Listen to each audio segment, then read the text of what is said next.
So ganito ang sitwasyon dito sa Esplanade mga kababayan, dito sa may likod po ng post office.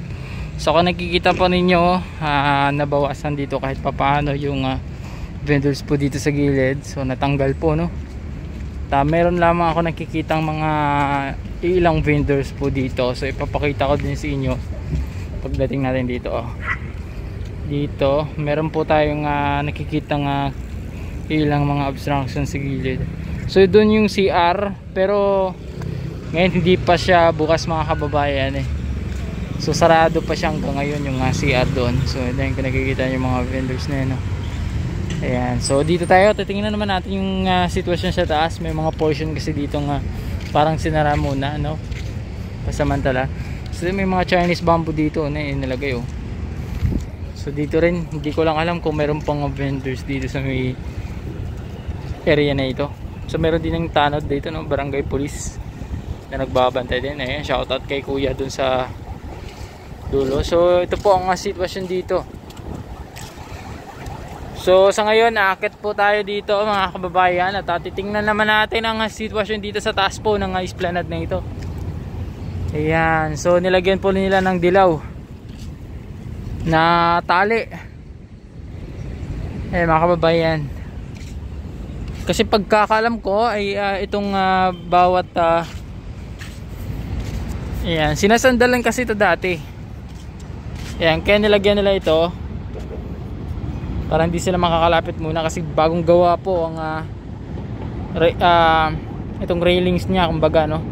So as you can see, dati tangkap to eh.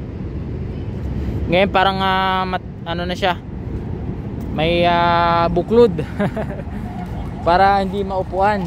So dati kasi inupuan po nila yan mga kababayan. Ngayon hindi na nila kayang upuan yan kasi masakit na yan sa pit. Ayan, so dito na area, so dito maglalagay po sila ng mini boat. Ayan, kung naalala nyo yung actually napanood ko rin naman yun eh mga kababayan, yung parang boat na maliliit. Yan, dito yan eh. So asahan din natin soon. So hindi ko kasi naabutan yun mga kababayan dati. Yan po. Ang ganda po ng ano dito.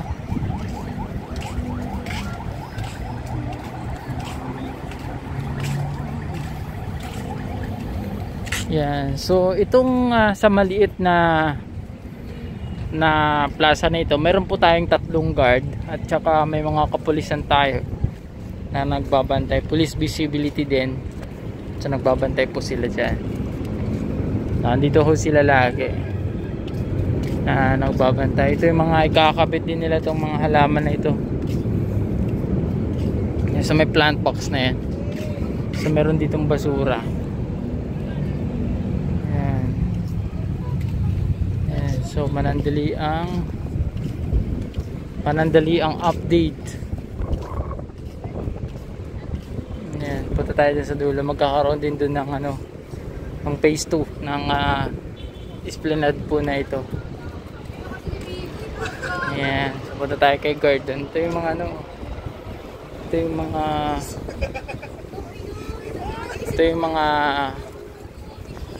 fountain. Ayan.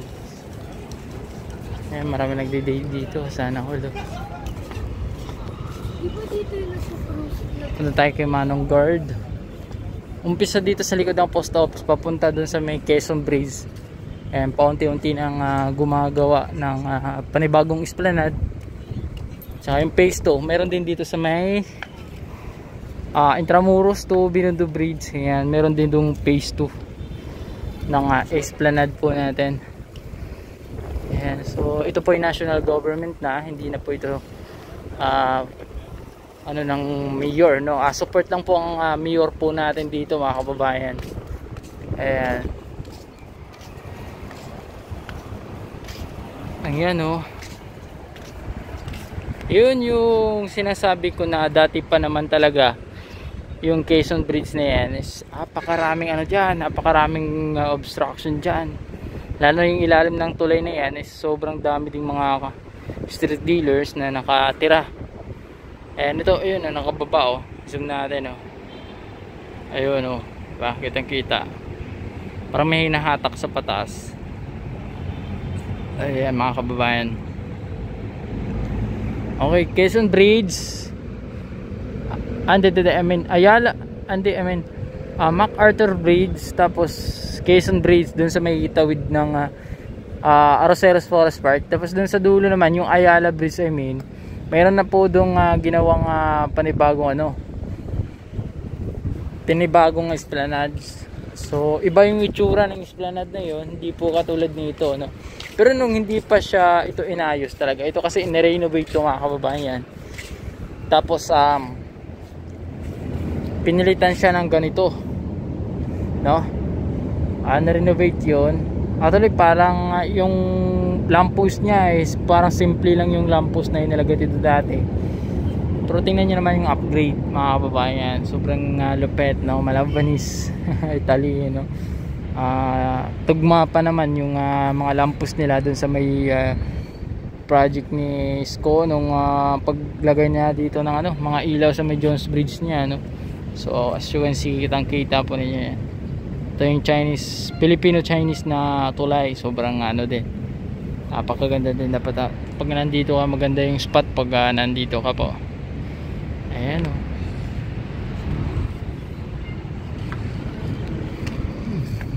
Ito yung actually para maglalagay din to dito. Ayan. Ayan, o.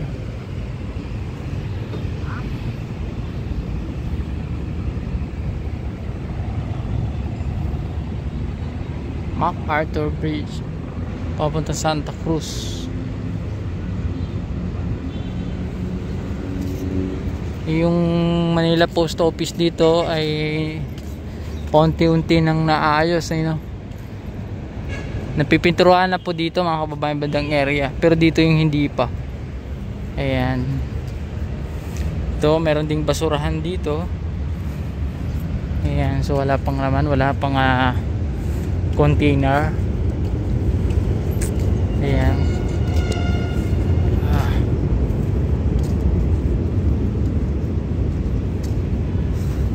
Ayan, napadaan lang tayo. Kunting update lang. Ayan.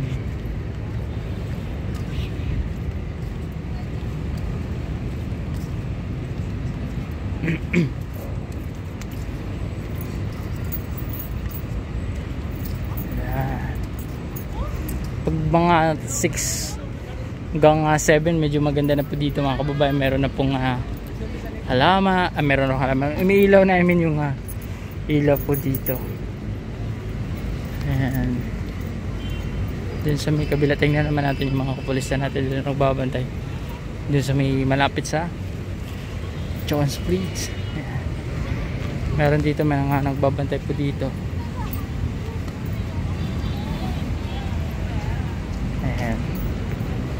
So pag nagkuha ka ng picture dito, mas magandang spot talaga dito. Ayan, dito yan kasi kitang kita yung Jones Bridge, lalo na pag gagabi. Ay naku, makikita nyo ang ganda po dito. Ayan, di ba dito po ay talagang natanggal po lahat ng mga obstruction dito sa gilid. Dati po isa po ito sa mga talagang binabahayan na mga kababayan, pero ngayon wala na, sobrang ganda na, apakaliwalas na ng lugar. So ngayon pupunta naman tayo dun sa may ilalim ng Jones Bridge.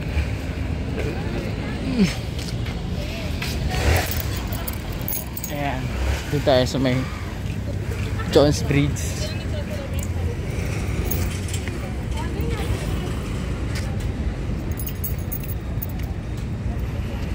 Ayan, medyo maaraga pa tayo. Napadaan lang po kasi tayo dito mga kababayan, para update na lang din tayo. No? Ayan, makakaupo ka pa ba nito? Grabe yung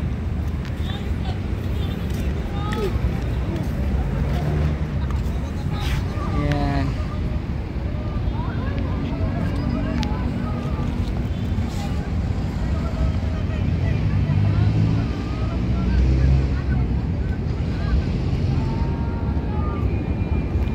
Ayan. Ayan, inaayos. Punta tayo dito sa may phase 2 ng Esplanade. Ito banda sa may Intramuros na po.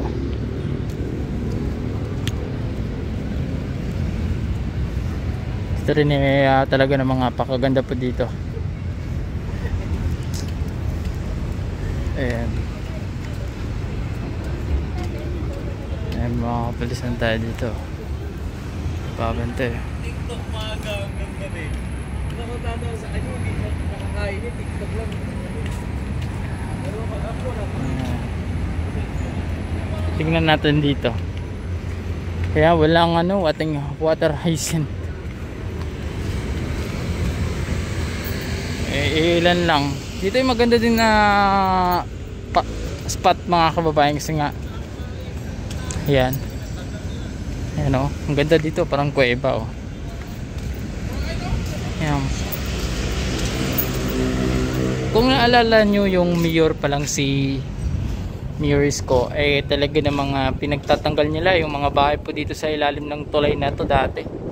Yung kasagsagan ng clearing operation sa lungsod ng Maynila. Meron tayong security guard syempre na nagbabantay po dito. Yun naman po mga kababayan ang Intramuros to Binondo Bridge. Yan. So pinabantayan din po ng ating security guard yun dyan. Pero hindi iba na yan mga kababayan. Yan, parang Intramuros na ata yung nagbabantay. Ayan. So ito yung phase 2 mga kababayan. Umabot na po itong paghuhukay po nila doon sa may Intramuros to Binondo Bridge. So umabot na po doon. So ang gagawin na lang po nila ay talagang nagpapatag ng lugar, nagsisemento, tapos nilalagyan po ng railing. So sa ngayon kasi hindi po tayo pwede pumasok kasi pinagbabawal pa kasi nga construction pa for safety po.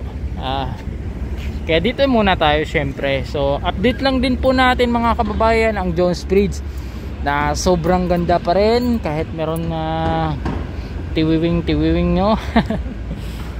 Ayan, at syempre meron nagbabantay dito ito yung ilaw, ito yung sa kabilang area ito yung medyo maraming ilang mga water hyacinth kung nakikita yung water lily kumbaga. Ayan. Ayan. So ngayon sana linisin naman yan Ayan, sobrang ang ganda dito Ayan, kitang-kita nyo naman mga kababayan. So napadalang po tayo dito at pinakita ko lang ang sitwasyon po dito sa may Esplanade. So as you can see, wala na mga pasaway na pumupunta ho dito at naninira kung ano naman hindi katulad noon Intramuros sa Binondo Bridge ay nawawala po yung mga railings doon. So mga kababayan, maraming salamat po sa patuloy ninyong pag-suporta po sa ating YouTube channel at sa ating page. Itong ating YouTube channel mga kababayan, please stay tuned kayo dyan. Marami kayong mapapanood patungkol dito sa Manila. Ayan, pupuntahan po natin. Kung may mga nalalaman kayo sa mga nanonood dyan kung saan yung bagong esterong pinaganda or anumang plaza yan na pinaganda, ay comment down nyo kung may mga naalala kayo or may nakita kayong bagong pasyalan. Comment down below at ating pong pupuntahan, diba?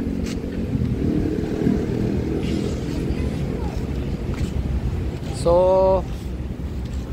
please don't forget to like and follow and subscribe sa ating social media account, Kuya Edgar on YouTube, Kuya Edgar in Facebook. So maraming salamat sa panonood at God bless po sa ating lahat. So thank you po mga kababayan, and Manila God first. So that's it.